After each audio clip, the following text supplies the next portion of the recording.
Baik, assalamualaikum warahmatullahi wabarakatuh. Sekarang kita akan coba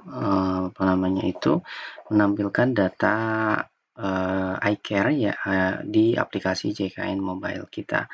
Uh, Sebelumnya kita informasikan ya bahwa memang uh, BPJS itu memiliki fitur baru dengan nama iCare JKN yang ini ya. Nah, iCare JKN ini merupakan sebuah fitur ataupun layanan dari BPJS yang berfungsi untuk menampilkan riwayat diagnosa berobat kita, baik itu di FKTP ataupun fasilitas kesehatan pertama seperti halnya klinik, puskesmas, dan seterusnya, dan juga riwayat pengobatan kita di FKRTL ataupun fasilitas kesehatan rujukan tingkat lanjut ataupun rumah sakit ya, seperti itu. Nah, rekan-rekan dapat langsung melakukan cek iCare. Itu teman-teman bisa login dulu, kemudian masuk ke halaman utama yang ini ya. Kemudian nanti ada menu yang namanya di sini menu iCare, bentuknya seperti ini ya gambarnya ataupun ikonnya. Kemudian diklik saja seperti itu. Kemudian Oke,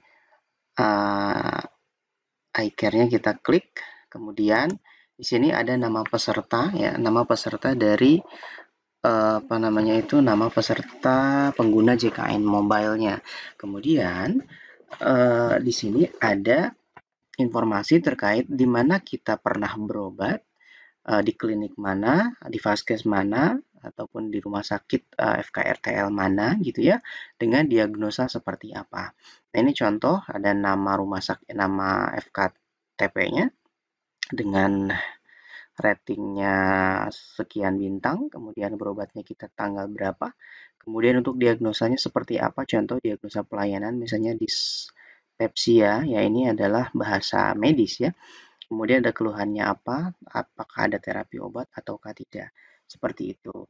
Dan ini akan terus bertambah datanya sesuai dengan berapa kali kita berobat di fasilitas kesehatan seperti itu ya.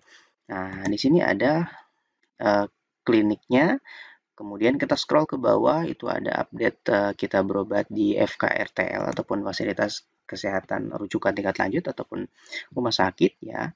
Nah, di sini ada berbagai macam diagnosa-diagnosa kita seperti itu. Nah, itu contoh dari penggunaan penggunaan iCare pada aplikasi JKN Mobile. Perlu diketahui juga bahwa iCare JKN Mobile itu hanya bisa diakses oleh pengguna JKN Mobile yang login. Contoh misalnya kita punya aplikasi JKN Mobile. Nah, kita punya anak dan punya istri. Nah, kita hanya bisa melihat punya kita, tidak bisa melihat punya anak dan istri kita. Ketika istri kita ingin melihat iCare-nya dia, maka dia harus login dulu sebagai dia menggunakan identitas dia sendiri, nick dan seterusnya seperti itu ya. Berbeda dengan surat berbeda dengan kartu digital BPJS, itu bisa dilihat oleh suami, kemudian bisa melihat kartu anaknya, kemudian bisa melihat juga kartu BPJS istrinya, seperti itu. Nah, ini untuk contoh dari iCare di aplikasi JKN Mobile, seperti itu.